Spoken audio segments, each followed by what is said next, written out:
नमस्कार, मैं मुकेश पंडित। इस समय हमारी चुनावी यात्रा मेरठ पहुंच चुकी है। इस समय हम मेरठ CCS यूनिवर्सिटी में मौजूद हैं। आइए जानते हैं युवाओं से यहाँ जो लोकसभा का चुनाव है क्या माहौल है। देखिए, मैं आपको बता दूं कि मेरठ एक क्रांति धरा धरती है। जो 1857 की आज़ादी की लड़ाई लड़ने वाले यहाँ से सबसे पहले जो शुरुआत हुई थी देश की आज़ादी की, वो इस मेरठ की धरती से हुई थी।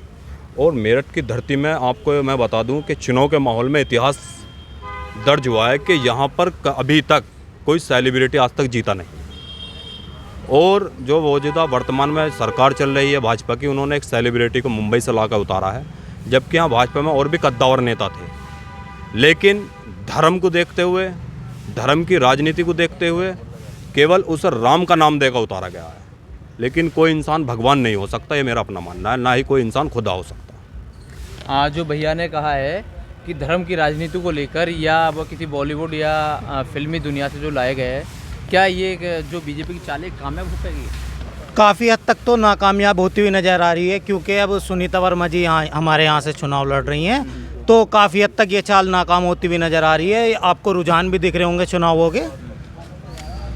भैया, जैसे कि इन्होंने कहा है कि जो ये बीजेपी की जो चाल है नाकामयाब होती हुई नज़र आ रही है, ऐसा क्या कारण है कि जो ये चाल नाकामयाब हो रही है और तुम्हारी जनता जो है विपक्ष को समर्थन दे रही है? क्योंकि जनता इसमें समझ चुकी है, एक सेलिब्रिटी या तो मेरठ रुकेगा या फिर रुकेगा मुंबई।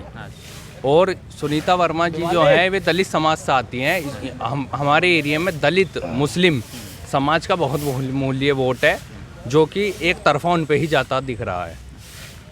भैया, जो कि जैसे कि सुनीता वर्मा की जो बात कर रहे हैं, ऐसी क्या चीज़ है, क्या मुद्दे हैं जो कि जिनको लेकर सुनीता वर्मा आगे हैं चुनाव में, जो इनका मानना है? भैया, हम तो भाजपा को सपोर्ट करने वाले हैं।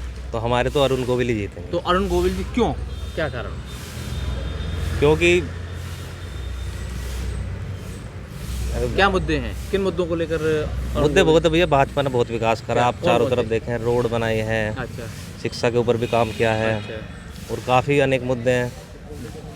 आपने जो बात करी शिक्षा की, हाँ जी। तो युवा तो बेरोजगार है भैया, बेरोजगार वो है जो सरकारी नौकरी की तैयारी कर रहा है, अच्छा। या जिसमें स्किल नहीं है। अच्छा। बाकी कोई बेरोजगार नहीं है। जिसमें टैलेंट है वो अपना आज भी कमा रहा है, खा रहा है। तो जिन पर टैलेंट है वो कहाँ कमा खा रहे हैं, किस जगह बताओ? भैया, मैं बता तो रहा हूँ, बेरोजगार वो रहेगा जो सरकारी नौकरी की तैयारी करेगा 4-5 साल, या बेरोजगार वो है जिसमें स्किल नहीं है। हाँ, तो बाकी सब अपना खा कमा रहे हैं, ये है। और जो महंगाई दिन प्रतिदिन बढ़ रही है, ये भैया महंगाई तो बढ़नी है। आगे जितना देश आगे जाकर महंगाई भी बढ़ेगी, ये तो रुकनी नहीं है। क्या जो मोदी जी कहते हैं महंगाई की जो बात करते हैं, ये तो 70 सालों में हुई है, नेहरू को जिम्मेदार जो ठहराते हैं, क्या ये बात सही है? दोबारा क्या? जैसे कि महंगाई को लेकर या बेरोजगारी या किसी मुद्दे को लेकर मोदी जी हर बात में नेहरू को जिम्मेदार ठहराते हैं, क्या ये सही है? इतना भाई, यहाँ पर जो यूनिवर्सिटी में जो माहौल है शिक्षा को लेकर, यहाँ क्या है छात्रों का रुझान? देखो, मैं आपको बता दूं कि मौजूदा सरकार ने NEP लागू करी है, नई शिक्षा नीति 2020 में। जब NEP लागू करी है, मेरी समझ में ये नहीं आ रहा है कि जो BA, BSc और जो BCom, ये ग्रेजुएशन की डिग्री होती हैं, ये सबसे सस्ती डिग्री होती हैं विश्वविद्यालय या कॉलेज के अंदर। पहले क्या होता था, मैं आपको बता दूं कि 3 साल की डिग्री होती हैं BA, BSc, BCom। पहले क्या होता था कि BA आसानी से कहीं भी स्टूडेंट गवर्नमेंट कॉलेज में 800 रुपये, 500 रुपये, 700 रुपये, लास्ट 1000 या 1200 रुपये में जो है कंप्लीट 1 साल हो जाती थी। अब क्या हो रहा है, इसी 1 साल की डिग्री को इन्होंने सेमेस्टर में बांट दिया। जब सेमेस्टर में बांट दिया, अब यही शिक्षा कोई प्रोजेक्ट फीस के नाम पे, कभी एग्ज़ाम फीस के नाम पे, कभी स्पोर्ट फीस के नाम पे, मतलब तरह तरह की फ़ीस नियम लागू करके उसको लूटने का काम किया जा रहा है। जबकि एक सेमेस्टर की फ़ीस अब लगभग 6000 रुपये में कंप्लीट हो रही है, और दूसरा सेमेस्टर लगभग 12,000 रुपये में। ये मान लो कि 1 साल जो डिग्री पहले 1000 रुपये में होती थी, आज वो 12,000 रुपये में कंप्लीट हो रही है। ये जो है नई शिक्षा नीति लागू करके छात्रों को, गरीब और किसान के बेटों को लूटने का काम करा है सरकार ने। आपने जो कहा नई शिक्षा नीति को लेकर, क्या आर्थिक रूप तो बता दिए, जो इसमें सिलेबस में भी और भी कोई चेंजिंग की गई है? देखो, मैं आपको बता दूं, चेंजिंग केवल कुछ सब्जेक्टों की गई है। मैं आपको बता दूं कि जैसे पहले 3 सब्जेक्ट होते थे एक विषय में, बस उसी में स्पोर्ट जोड़ दिया, म्यूजिकल जोड़ दिया और एक आध और सब्जेक्ट अदर जोड़ दिया। उसी जोड़ने की वजह से जो है ये नई नई फीस लागू कर दी। केवल लूटने का एक नया तरीका लागू करा है, डिग्री जू की तो है। क्या मुझे ये बता सकता है कोई भी कि इस ग्रेजुएशन की डिग्री से कि डायरेक्ट कहीं भी जो है उसे जो रोज़गार मिल जाएगा? इतनी बड़ी डिग्री होगी क्या जो एक गरीब किसान का बेटा भी जो है 12-12, 15-15 हज़ार रुपये में करने को मजबूर हो रहा है? एक यही तो है जो छोटी मोटी डिग्री कर लेता है, वरना जो पैसा धनपति उद्योगपति के बच्चे हैं वो तो जो है डायरेक्ट प्राइवेट विश्वविद्यालय में जाते हैं, गवर्नमेंट यूनिवर्सिटी में वो नहीं आते हैं।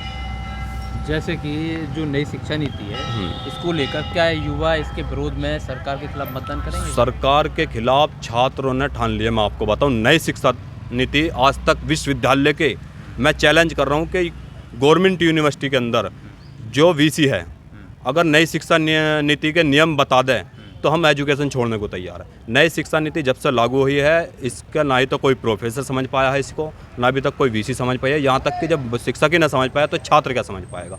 हर साल 80% छात्र इस नई शिक्षा नीति लागू होने की वजह से फेल हो रहा है। आपने शिक्षा नीति की बात करी, क्या बेरोजगारी भी अहम मुद्दा रहेगी चुनाव में? बेरोजगारी मुद्दा क्यों नहीं रहेगी? जब मोदी जी ने कहा था कि हर साल 10 लाख रोजगार हम देंगे, कहाँ है वो रोजगार? 2 करोड़ समथिंग, सॉरी, हाँ 2 करोड़ रोजगार देने की बात कही थी, तो कहाँ है वो रोजगार? अब जो गठबंधन सरकार है, जो इंडिया गठबंधन है, उसने भी 30 लाख रोजगार की बात कही है।